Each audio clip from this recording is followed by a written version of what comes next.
Hi, in this video, I'm going to make a quick side dish using this Sistema Microwave Steamer. After adding some water to the bottom container, I added salad greens to the steamer tray. Since leafy vegetables shrink a lot, I would add as much as possible. By the way, this was the first time I used this steamer. Recently, I started to use microwave more because it's quick and convenient. And I know people who use microwave daily, now it's in their 80s. I thought 80 is a good enough number for me, even though I did enjoy watching the Netflix documentary Live to 100 Secrets of the Blue Zones. I'm not sure I want to live alone till I'm 100.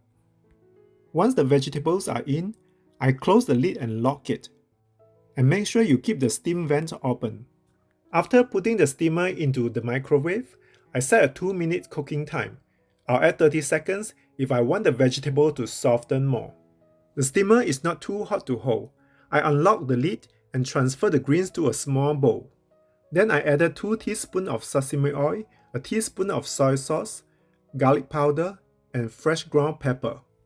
Then I mixed them together before I added some sesame seed on top. I love that I can quickly make a side dish using Sistema Steamer. Thanks for watching. Bye.